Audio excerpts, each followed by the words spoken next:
오늘은 전제학습백과에 나오는 초등학교 사회 4학년 1학기 때 배우는 국민의 정치 참여 학생들이 선거에 대해서 배우는 내용을 소개를 해드리겠습니다. 이것은 네이버 지식백과에 있는 내용입니다. 잘 들어보십시오. 오늘은 대통령을 뽑는 날이에요. 어서 선거하러 갑시다. 투표 용지도 잊지 말고 챙겨요. 네, 걱정 말아요.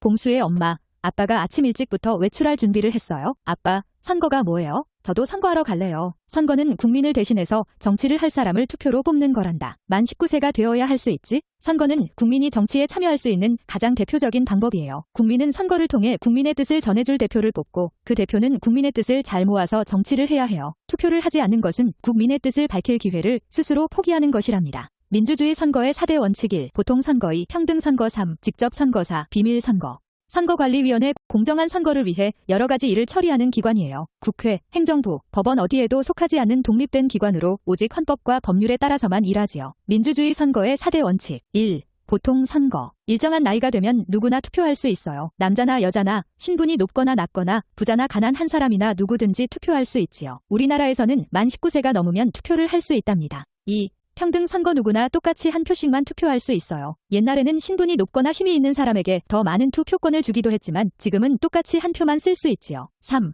직접 선거 다른 사람에게 대신 투표해 달라고 시킬 수 없고 본인이 직접 투표를 해야 해요. 만약에 특별한 이유로 집을 떠나 생활하고 있다면 부재자 투표를 하면 돼요. 4. 비밀 선거. 아무도 모르게 가서 투표를 해야 한다는 건 아니에요. 누구를 뽑았는지 다른 사람이 모르게 하는 것이지요. 누구를 뽑았는지 다른 사람이 모르게 하는 것이지요. 누구를 뽑았는지 다른 사람이 모르게 하는 것이지요. 투표를 한 뒤에 누구를 뽑았는지 알 수 있다면 자신의 뜻에 따라 자유롭게 투표하지 못하고 눈치를 봐야 할지도 모르니까요. 잘 들으셨습니까? 네, 이렇게 그 자유민주 국가에서는 그 비밀선거가 매우 중요합니다.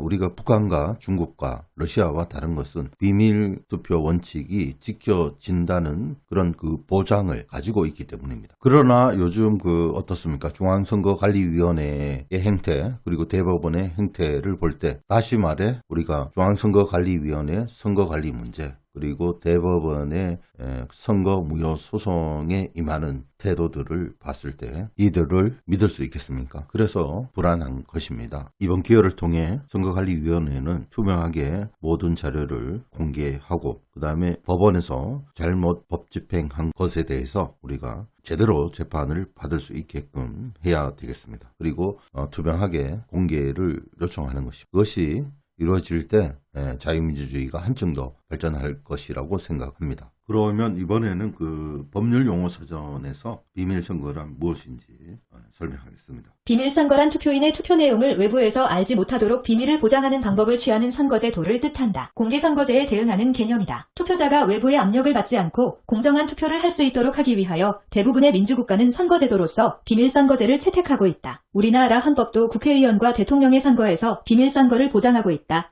지금 들으신 바와 같이 헌법 41조 그리고 67조 1항의 비밀선거의 원칙을 규정하고 있습니다. 비밀선거는 누구에게 투표했는지 다른 사람이 알지 못하게 비밀이 보장되는 원칙입니다. 선거용지에 투표하는 사람의 이름을 기록하지 않는 것과 투표 전후에 자신이 누구에게 투표하였는지에 대해 밝히지 않는 것 등이 비밀선거의 원칙에 의한 것입니다. 1858년 오스트레일리아주가 처음으로 비밀투표 제도를 도입했는데 그래서 비밀투표를 오스트레일리아식 투표라고 부르기도 합니다. 이 제도는 유권자들이 불이익을 당하지 않도록 보호해야 한다는 사람들의 요구가 차츰 커지면서 세계 각국으로 확대되었습니다. 우리나라에서는 대통령 선거법, 국회의원 선거법, 지방의회 선거법, 지방자치단체의 장선거법 등에서 비밀선거를 보장하고 있습니다. 그러나 과연 그럴까요? 라는 의혹이 확산되고 있습니다. 자기가 원하는 후보를 자유롭게 뽑을 수 있도록 하기 위해 비밀선거 원칙이 있습니다만 대한민국 사이로 제21대 총선 사전투표는 이런 비밀선거 원칙을 위반했음이 밝혀졌습니다. 비밀선거 원칙은 그 디지털 세력들에 의한 것이었습니다. 아날로그에서 디지털로 넘어가면서 발생하는 이 틈새를 노린 이 디지털 아주 사악한 디지털 세력들과 이 그 대한민국의 반역 세력들이 결탁한 사건이 되겠습니다. 따라서 이를 그 집행한 이 범죄 세력과 그 다음에 배후 세력을 반드시 색출해 한국의 헌법에 따라 처벌해야 하는 것입니다. 디지털로 조작을 하고 그것이 발각되자 재검표에서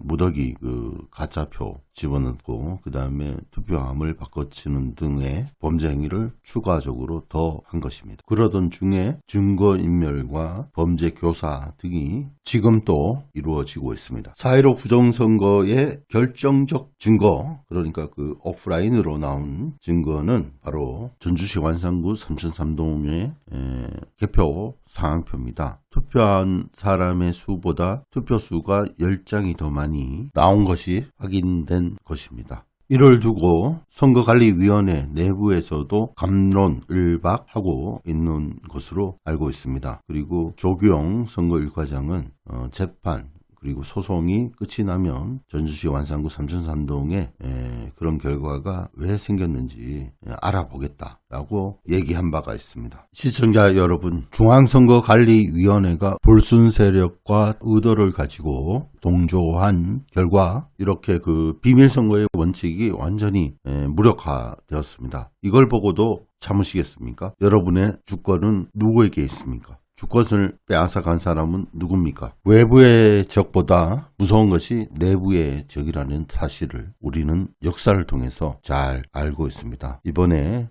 쏘금이 난답니다. 이 지경까지 왔습니다. 여러분들이 단결해서 이런 그 위기를 국난 극복을 헤쳐나가야 되겠습니다. 굳은 의지를 가지고 다 함께 같이 이 불의한 세력과 싸워야 되겠습니다. 안동데일리는 끝까지 진실을 향해 돌진하겠습니다. 같이 합시다. 감사합니다.